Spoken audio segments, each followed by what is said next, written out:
I'm confused by the title right away. A Better Me. Yeah. Because of all the years I you've know. told me.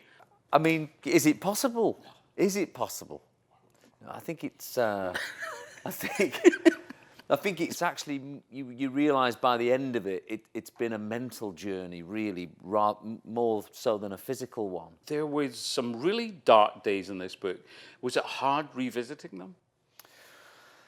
Yeah, so I've been writing this book for about 2 years, and it's ended up being a bit like making an album. It's been extremely therapeutic, and also I realised from writing it how much I'd learned from those days. The book starts, and I was shocked. I'll be honest. And again, I've known you a long, long time, but I mean, it starts and we talk about an eating disorder right away, and it really was like, oh my goodness me.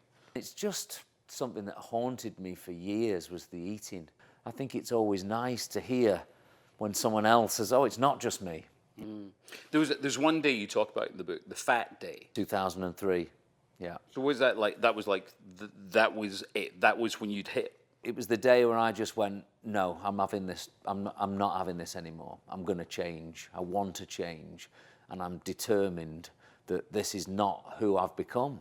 It's funny, it only took a few years to get that low, but it took me years to get back to who I wanted to be. I mean, honestly, like 10 years probably. The fight back up is much harder than the one going down. You hadn't even sung for how many years did you stop singing? About 9 years, yeah. Yeah. Just turned my back on it. I was what I was doing is, and I think this relates also back to the eating, I was trying to kill off the pop star. That's what I was doing. I was eating away what a pop star looks like, so I didn't look like a pop star. I was just killing him off. And by not singing, that was another nail in the coffin as well. And I liked it. I liked doing it. I liked getting rid. Stop dyeing the hair, stopped all the stupid things we do, stopped buying nice clothes, just wanted to look the opposite, physically and mentally.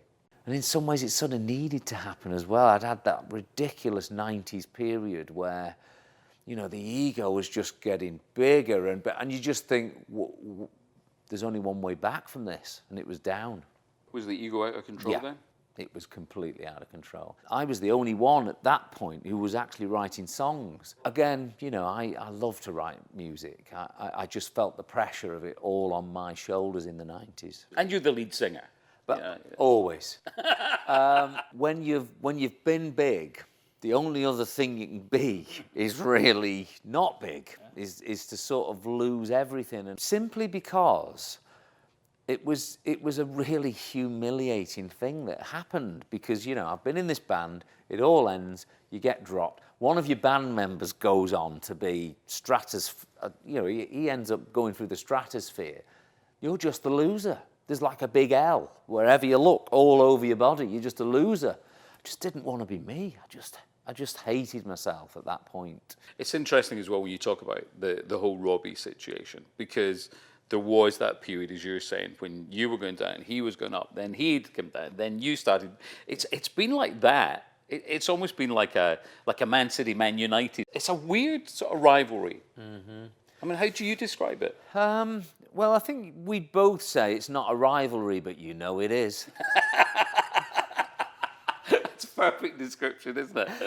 I mean, I'm completely fine as long as I sell one more copy of my new album. I mean, no, honestly, we're in probably the best place we've ever been.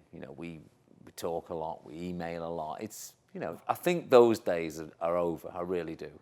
Were you surprised when he took the X Factor gig? No, I'm surprised he's waited so long, to be honest, because Rob's great telly. He just is. I mean, he's great to sit in a room with. He's just Rob. He's the centre of the room wherever he goes. And I think it's a genius idea, taking Ida with him.